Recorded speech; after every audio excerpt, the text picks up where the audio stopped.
I'm going to explain an American psychological thriller film called Sightless. Spoilers ahead. Watch out and take care. The film starts with a young girl who is depressed and alone. She then decides to jump off of her apartment balcony. The scene shifts to a month earlier, showing that same young woman named Helen. Helen used to be a famous violinist. One night, she is brutally attacked in a car parked by an unknown attacker, wearing a gas mask, spraying chemicals on her eyes.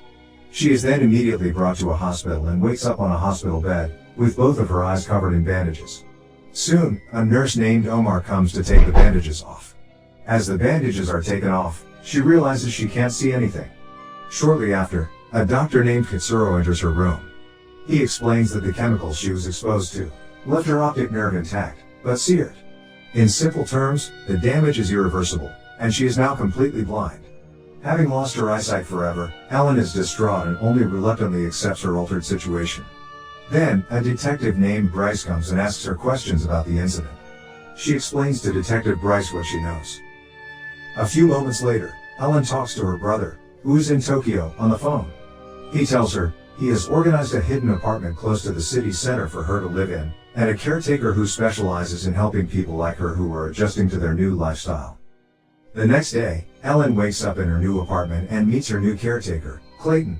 However, she has no memory of the trip home from the hospital, which Clayton explains away by saying that the drugs she is on are powerful. Clayton tells her that he is a professional caretaker, and he will assist Helen in her daily activities and slowly assist her transition as a blind person. He will come to her place every day at 11 a.m. and leaves at 2 p.m. He adds that she is now in her new apartment on the 9th floor of the building, and he explains the layout of the apartment to Helen. After Clayton leaves, Helen tries to call her friend, Sasha, and her brother. But both of them do not pick up her calls. She feels so empty as she has neither family nor friends to talk to during this difficult period. The next day, Clayton brings Helen a pet budgie in a cage. She asks him what color it is. Clayton tells her it's baby blue. Afterward, Helen notices that when she stands next to one of her windows, she can hear the noise from the busy street below, but when she stands near another window, she can't hear anything. Clayton explains that the glass there is thicker, so she won't be able to hear anything. They both then talk to each other about their lives, slowly forming a close bond between them. Helen then asks permission to touch Clayton's face, to which he agrees.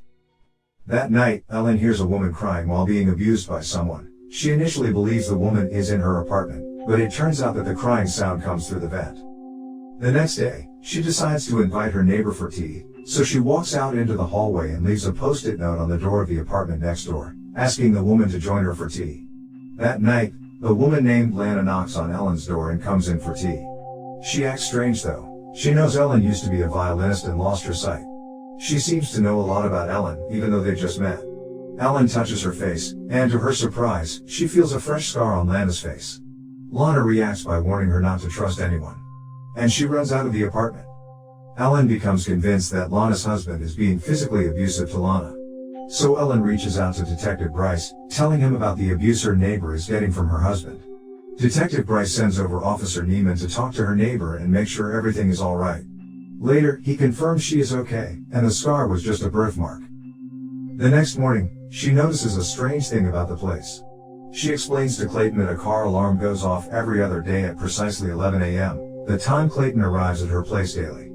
The same car, same alarm, same time. Clayton dismisses the oddities, and tells Ellen that it is a big city. It's got lots of alarms. Later that night, Ellen thinks Lana comes into the apartment again. However, when she touches her shoulder, it turns out to be Lana's abusive husband. He threatens her to leave his wife alone and stop being paranoid.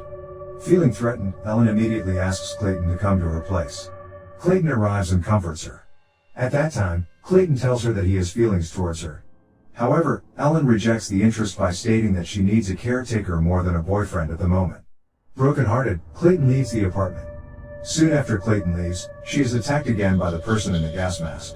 Ellen manages to dial 911 before she passes out as the attacker pushes a syringe onto her neck. Later, the paramedic tells her that there's no apparent injury and not a needle mark on her neck. When Detective Bryce comes in, he tells her that the CCTV also shows no one enters the apartment after Clayton.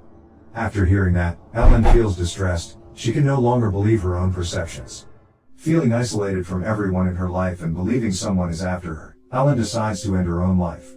And that is when we jump back to the beginning, and watch as she writes a suicide note, and then climbs up onto the balcony railing, and jumps off. However, instead of dying, Ellen falls 6 feet and is just fine. She quickly discovers that she's in a soundproof room. A room without a door. A room with speakers that play the sounds of the city. A fictional city, and a fictional high-rise. She quickly realizes the apartment she was staying in was fake, and all of the noises outside were coming from a speaker system.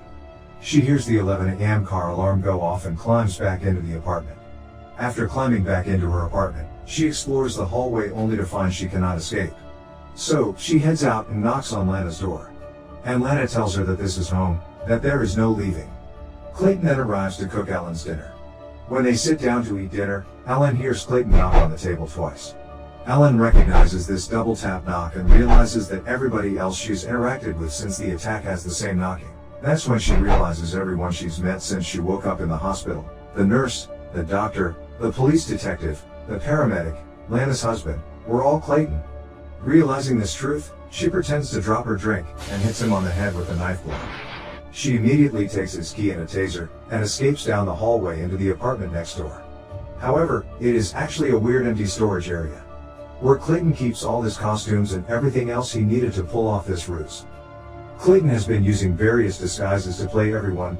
Even more surprising, Ellen finds her assailant's outfit, which reveals that Clayton was the one who attacked Ellen to make her blind, and took her directly to this fake apartment to keep her captive.